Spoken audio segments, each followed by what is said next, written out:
संविधान द्वारा सिखाया गया एक रिवाज, जनता के लिए बेबाक आवाज। जम्मू कश्मीर के पहलगाम में पर्यटकों पर हुए आतंकी हमले के बाद जांच एजेंसियों ने जांच शुरू कर दी है। यहां के जंगलों में राष्ट्रीय राइफल, सीआरपीएफ और जम्मू कश्मीर पुलिस मिलकर बड़ा सर्च ऑपरेशन चला रही है। जांच एजेंसियों ने पहलगाम हमले के 3 गुनहगारों के स्केच जारी कर दिए हैं।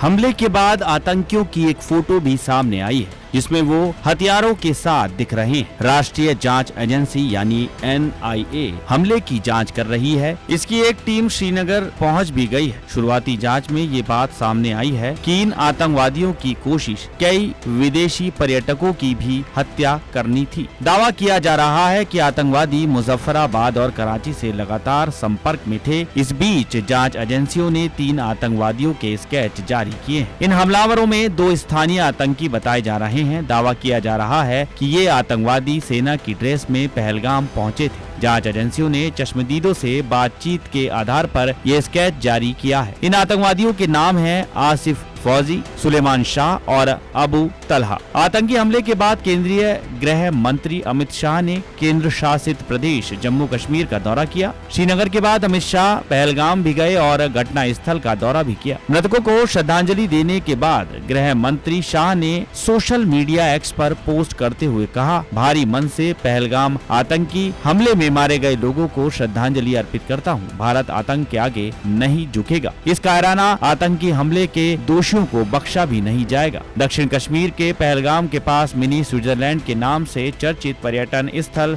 बैसरन में मंगलवार को दोपहर 2:30 बजे के करीब 6 आतंकवादियों ने अचानक हमला कर दिया था, जिसमें 28 लोग मारे गए हैं, जबकि कई अन्य लोग घायल हैं। मरने वालों में ज्यादातर पर्यटक थे। जम्मू कश्मीर सरकार ने पहलगाम हमले को लेकर मुआवजे का ऐलान कर दिया है। सरकार ने हमले में मारे गए व्यक्तियों के परिवार को 10 लाख रुपए अनुग्रह राशि देने का ऐलान किया। मुख्यमंत्री उमर अब्दुल्ला ने कहा कि कोई भी धनराशि अपनों के जाने की भरपाई नहीं कर सकती, लेकिन जम्मू कश्मीर सरकार मृतकों के परिवार के लिए 10-10 लाख रुपए की अनुग्रह राशि दिए जाने का ऐलान करती है। मुख्यमंत्री उमर अब्दुल्ला ने हमले में गंभीर रूप से घायलों के लिए 2-2 लाख रुपए और मामूली रूप से घायलों के लिए 1-1 लाख रुपए देने का ऐलान किया है।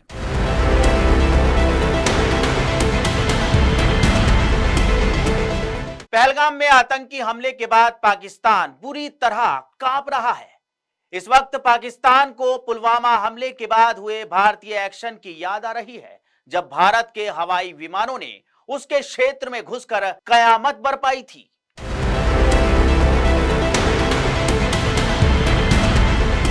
पीएम मोदी ने सुरक्षा मामलों की कैबिनेट समिति के साथ बैठक की। कयास लगाए जा रहे हैं कि इसी बैठक में पहलगाम के हमले के जवाब की रूपरेखा तैयार की गई। इस बैठक से पहले ही पाकिस्तानी सेना अलर्ट हो गई। वहीं सरकार विरोधी विपक्षी नेता भी भारत के खिलाफ एकजुट होने का राग आलाप रहे हैं। पाकिस्तान सेना और वायु सेना को अलर्ट किया गया और LOC पर तैनात टुकड़ियों को खास निर्देश दिए गए हैं। साथ ही पेट्रोलिंग पार्टीज को भी बेस में रहने के लिए आदेश दिया गया है। वहीं शाहबाज सरकार विरोधी इमरान खान की PTI के नेता चौधरी फवाद हुसैन ने एक्स पर लिखा, पाकिस्तान राजनीतिक रूप से विभाजित है, लेकिन हम एक राष्ट्र के रूप में एकजुट हैं। अगर भारत द्वारा हमला किया जाता है या धमकी दी जाती है तो सभी समूह PMLN, PPP, PTI, JUI और अन्य अपनी मातृभूमि की रक्षा के लिए पाकिस्तानी झंडे के नीचे एकजुट होंगे। इस ट्वीट से साफ हो गया है कि पाकिस्तान को पता है भारत उसकी इस गलती का करारा जवाब देगा। पाकिस्तानी सेना ने 10 कोर, जिसकी जिम्मेदारी पूरे POK की है, उसने अपने सैनिकों की तादाद को भी बढ़ा दिया है। पाकिस्तान के 10 क्रॉप्स में आर्टिलरी मूवमेंट और सैनिकों की मूवमेंट फॉरवर्ड बेस पर देखी है, यानी पाकिस्तान एक बड़े रिस्पांस की तैयारी कर रहा है। अब देखना होगा भारतीय सेना इसको भेजते हुए कैसे आतंकियों को खात्मा करने के लिए कार्रवाई करती है। 2019 में पुलवामा में पाकिस्तान समर्थित आतंकवादियों ने हमला किया था, जिसके बाद भारत ने POK के इलाके में सर्जिकल स्ट्राइक के जरिए 300 आतंकवादियों को ढेर कर दिया था। 2016 में भी भारत ने सर्जिकल स्ट्राइक की थी। इस सर्जिकल स्ट्राइक में भी 200 के करीब आतंकी मारे गए थे। दोनों सर्जिकल स्ट्राइक के बाद पाकिस्तान की सेना की दुनिया में भद पिटी थी। इस बार पाकिस्तान की सेना को फिर से सर्जिकल स्ट्राइक का डर सताने लगा है।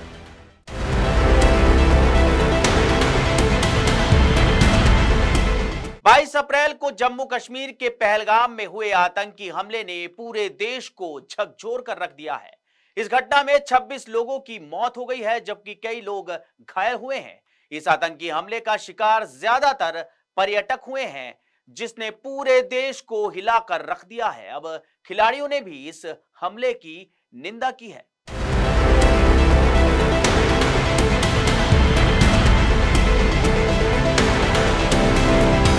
भारतीय क्रिकेट जगत के वर्तमान और पूर्व खिलाड़ियों ने इस घटना की कड़ी निंदा करते हुए पीड़ित परिवारों के प्रति संवेदना व्यक्त की है और जल्द से जल्द कार्रवाई की मांग की है। इसमें टीम इंडिया के हेड कोच गौतम गंभीर, विराट कोहली, शुभमन गिल, हार्दिक पांड्या और युवराज सिंह समेत कई खिलाड़ी शामिल हैं। आइए जानते हैं उन्होंने क्या कहा है। विराट कोहली ने हमले पर दुख जताया और न्याय की मांग की। उन्होंने इंस्टाग्राम स्टोरी के जरिए कहा, पहलगाम में निर्दोष लोगों पर हुए जघन्य हमले से बहुत दुखी हूँ। पीड़ितों के परिवारों के प्रति मेरी हार्दिक संवेदना है। इस क्रूर कृत्य के लिए न्याय मिलने और अपनी जान गंवाने वाले सभी लोगों के परिवारों को शांति और शक्ति प्रदान करने की प्रार्थना करता हूं। वहीं हार्दिक पांड्या ने भी अपनी संवेदनाएं व्यक्त की। उन्होंने कहा, पहलगाम से आई खबर से मैं स्तब्ध हूं। मेरी संवेदनाएं पीड़ित लोगों के और उनके परिवारों के साथ है। सचिन तेंदुलकर ने कहा, पहलगाम में निर्दोष लोगों पर हुए दुखद हमले से स्तब्ध और बहुत दुखी हूं। प्रभावित परिवार अकल्पनीय पीड़ा से गुजर रहे होंगे। भारत और दुनिया इस अंधेरे समय में उनके साथ खड़ी है। हम जान माल के नुकसान पर शोक व्यक्त करते हैं और न्याय के लिए प्रार्थना करते हैं। टीम इंडिया के हेड कोच गौतम गंभीर ने कहा, मृतकों के परिवारों के लिए प्रार्थना कर रहा हूं। इस घटना के लिए जिम्मेदार लोगों को निश्चित रूप से इसकी कीमत चुकानी पड़ेगी। भारत इसका करारा जवाब देगा। वहीं शुभमन गिल ने कहा, पहलगाम की घटना ने दिल दहला दिया है। मेरी प्रार्थनाएं पीड़ित परिवारों और उनके परिवार के साथ हैं। हमारे देश में ऐसी हिंसा के लिए कोई जगह नहीं है। युवराज सिंह ने भी दुख व्यक्त करते हुए कहा, पहलगाम में पर्यटकों पर हमला बेहद परेशान करने वाला है। पीड़ितों और उनके परिवारों की मजबूती के लिए प्रार्थना करता हूं। आइए हम मानवता के साथ एकजुट होकर खड़े हों। आईपीएल में कमेंट्री कर रहे पूर्व भारतीय खिलाड़ी आकाश चोपड़ा ने हमले को अकल्पनीय क्रूरता बताते हुए कहा, पीड़ितों और उनके परिवारों के प्रति मेरी संवेदना है। मुझे उम्मीद है कि अपराधियों और उनके साथ सहानुभूति रखने वालों की पहचान की जाएगी, उन्हें पकड़ा जाएगा और उचित सजा दी जाएगी।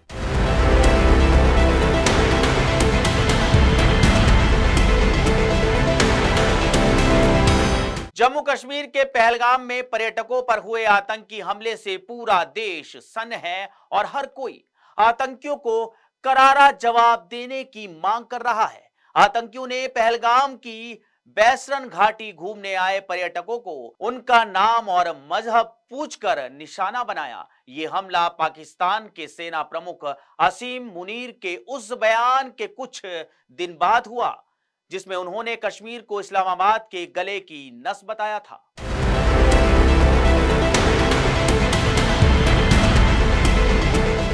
हमले के बाद ये सवाल लगातार उठ रहे हैं कि असीम मुनीर के बयान ने आतंकवादियों को हिंदुओं के खिलाफ भड़काने का काम किया, क्योंकि मुनीर ने बंटवारे का जिक्र करते हुए हिंदुओं को मुस्लिमों से अलग बताया था और कहा कि हम साथ नहीं रह सकते। ऐसा माना जा रहा है कि पाकिस्तानी जनरल के इस बयान ने आतंकी गुटों को हिंसा फैलाने के लिए प्रेरित किया, खासकर तब जब अमेरिकी उपराष्ट्रपति जेडी वेंस भारत की 4 दिवसीय यात्रा पर है। असीम मुनीर की भारत विरोधी बयानबाजी प्रधानमंत्री शहबाज शरीफ की मौजूदगी में विदेश में रह रहे पाकिस्तानियों की एक बैठक के दौरान सामने आई थी। भारत और हिंदुओं के खिलाफ जहर उगलते हुए मुनीर ने जम्मू कश्मीर पर पाकिस्तान के दावे को दोहराया और टू नेशन थ्योरी का बचाव किया, जिसके कारण 1947 में भारत का बंटवारा हुआ और पाकिस्तान बना था। पाकिस्तानी आर्मी चीफ मुनीर ने भीड़ से कहा, हमारा रुख एकदम साफ, ये हमारी गर्दन की नस थी, ये हमारी गर्दन की नस रहेगी, हम इसे नहीं भूलेंगे। हम अपने कश्मीरी भाइयों को उनके संघर्ष में नहीं छोड़ेंगे। उन्होंने ये भी कहा कि हिंदुओं और मुसलमानों के बीच बहुत अंतर है और पाकिस्तान के मुसलमान हर तरह से हिंदुओं से अलग है। उन्होंने कहा, हमारे पूर्वजों ने सोचा कि हम जीवन के हर मुमकिन पहलू में हिंदुओं से अलग हैं। हमारा धर्म अलग है, हमारे रीति रिवाज अलग है, हमारी परंपराएं अलग है, हमारे विचार अलग है। हमारी महत्वाकांक्षाएं अलग है। मुनीर ने आगे कहा कि यही से टू नेशन थ्योरी की बुनियाद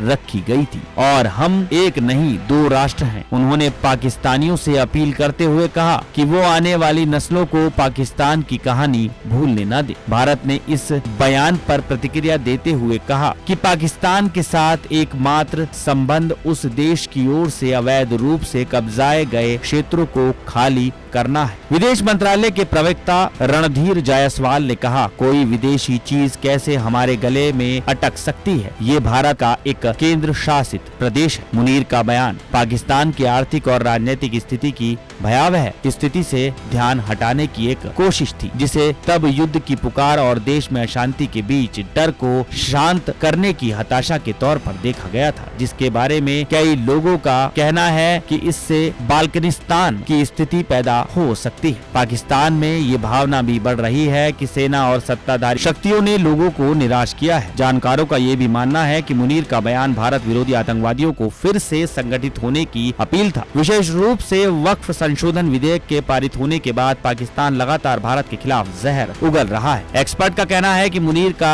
ये बयान इस बात का संकेत है कि कश्मीर में आतंकवादी हमले जारी रहेंगे। पहलगाम हमले में 2 पाकिस्तानी आतंकियों समेत 4 टेररिस्ट के शामिल होने की बात सामने आई है। सुरक्षा एजेंसियों ने 3 आतंकियों के स्केच भी जारी कर दिए हैं।